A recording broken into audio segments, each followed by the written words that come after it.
to the boat sheet. This is the first of a two-part video on the COLREGS. We're going to be looking at the first 10 or 11 sections today. The rest will be done next week. COLREGS is the International Regulation for Prevention of Collisions at Sea, IRPCS. That's a bit of a mouthful, so it just gets called the COLREGS, as in Collision Regulations. You'll see it referred to as both COLREG and COLREGS. Who do they apply to? Well, Rule 1 says that they apply to all vessels upon the high seas and all waters connected to the high seas and navigable by seagoing vessels. You'll also find that local regulations in other waterways are based on COLREGS, so they're just about everywhere, all over the world.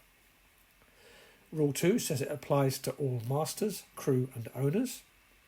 Rule 3 says all craft on the water capable of being used as a means of transportation are covered, and that includes PWCs, canoes, seaplanes, windsurfers, kite surfers, everything that floats and can carry somebody. When do they apply? Rule 4 says they apply in all conditions of visibility. Well, that's first 4 rules covered, but we can simplify what they've told us. Basically, if we ask the question again, who do the COLREGS apply to? That's simple, everyone, everywhere. And when do they apply? They apply always.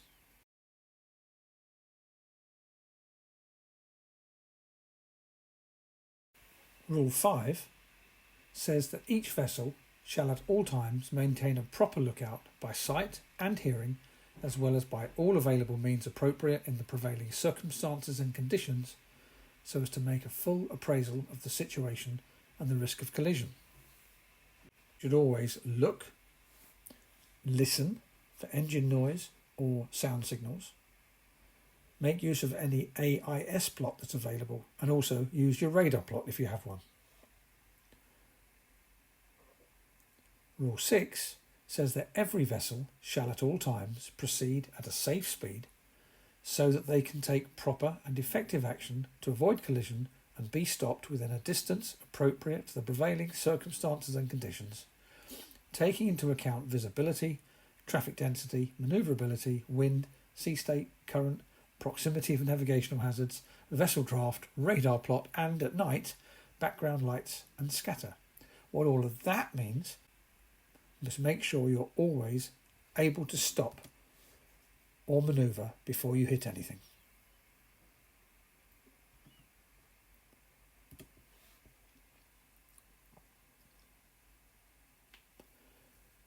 Rule 7 says every vessel shall use all available means appropriate to the prevailing circumstances and conditions to determine if a risk of collision exists.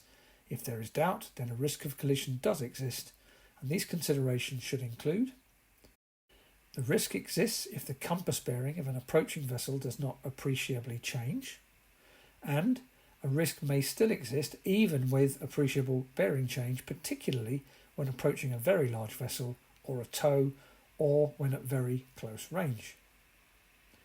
What do we mean by that? It means that at the helm, if a vessel stays in line with the same bit of your boat as you approach, then you have a collision risk. Here's a good example. There's a cross-channel ferry here off to our starboard side, and you can see that its bow is just abaft of our aftmost shroud. So we'll watch that vessel over the next few minutes and make sure that it passes ahead of that aft shroud and then passes ahead of the forward shroud and disappears across the bow. If it stays in the same place, it means we have a risk of collision. Rule 8 says action to avoid collision must, where possible, be positive, made in good time, and large enough to be readily apparent to the other vessel. Successive small alterations are to be avoided. Substantial alteration of course alone is the preferred solution if it will not result in another close quarter situation. We'll look at what that means in a moment. If necessary, slow or stop. Early action is required. The stand-on vessel has no right of way. They still have a duty to avoid collision. Best way to remember this is with a mnemonic best bet. Best is a big, early term.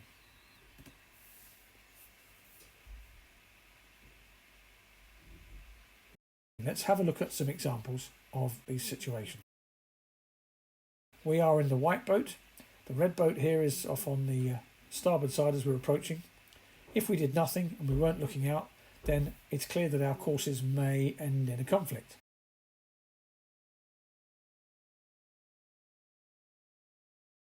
So what we should do with the vessel on our starboard side is make an early decision, make a big turn, obvious to the other vessel. Having made that turn, our relative bearings will change, and once we're clear, we can turn back on course. Sometimes the turns are not possible. Here we have a third vessel just ahead of us and off to our starboard side. This time, if we tried to turn, we will end up in another close quarter situation. This is what that rule was talking about just a moment ago. So now, if we make that big turn, as we did last time, you can see that we're turning towards the other vessel, and that's going to cause us more of a problem. So what do we do then? Well, this is why we have the alternative of changing speed.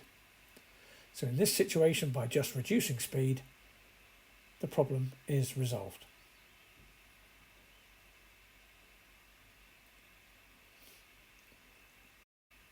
Any stand-on vessel still has a duty to avoid collision. So just because you're stand-on doesn't mean you don't do anything. You must be ready to take action if another vessel gets too close. In this example, we make our change of heading, and because we're distracted, we misjudge the distances. We start to get close to him. He must make a turn to avoid the collision. We're both responsible to make sure we don't hit each other. He could also have taken an alternative course of action. So here we have a situation where the third vessel can't turn to starboard because of another obstruction or whatever. In this case, when we make our turn towards him, he puts some power on to get out of the way. Rule 9 says that in a narrow channel or fairway, you should keep as close to the right edge of the channel as is safe and practicable. Small vessels and sailing vessels must give way to vessels only able to navigate within the channel. Vessels fishing must give way to any vessel navigating in the channel, whether or not they need to use it. And to cross the channel, give way to vessels using the channel. And if it appears you're not going to give way, expect them to give you 5 short blasts on the horn to ask what the hell you're doing.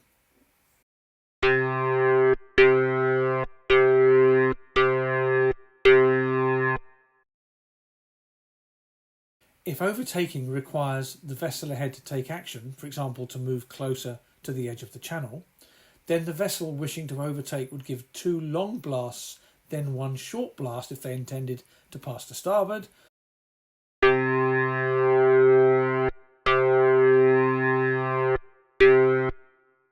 or 2 long blasts, then 2 short blasts if they intended to pass to port.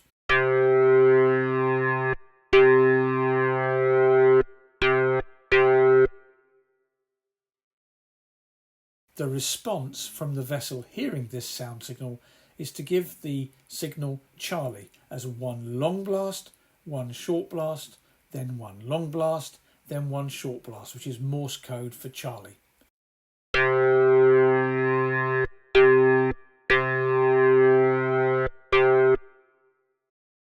The overtaking vessel remains the give way vessel.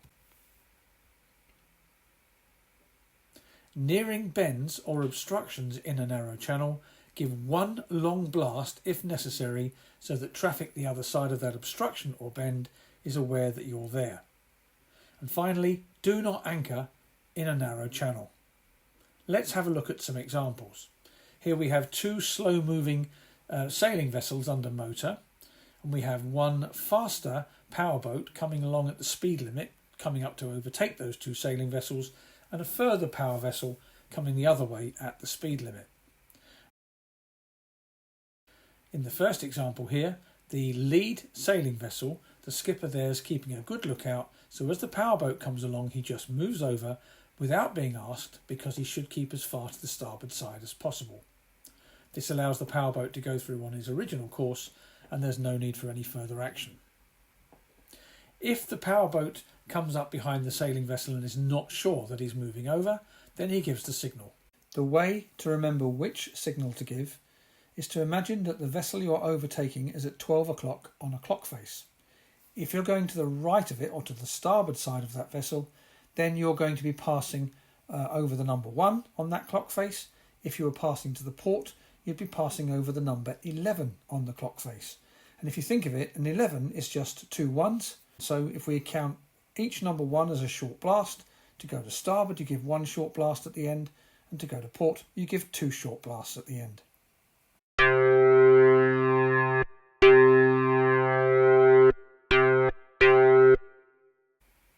He's let the sailing vessel know that he wants to pass on its port side, so the sailing vessel gives a response.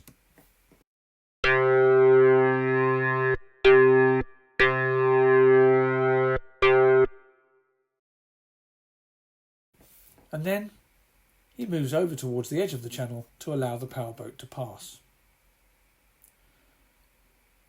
If the sound signal is given,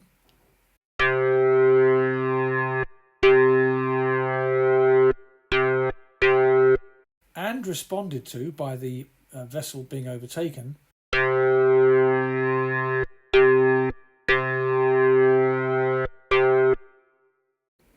the overtaking vessel remains the give way vessel.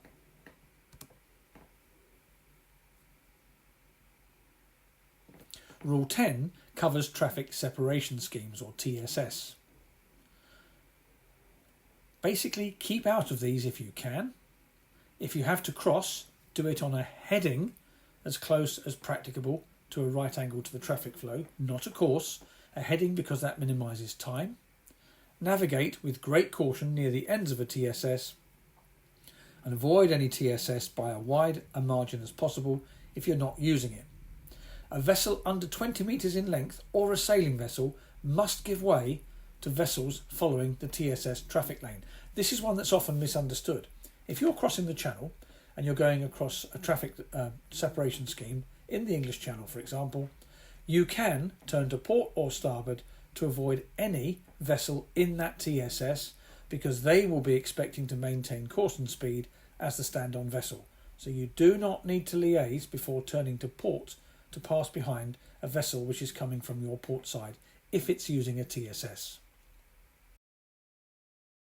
Rule 11 simply tells us about what rules 12 to 18 cover, and it says that they apply to vessels in sight of each other.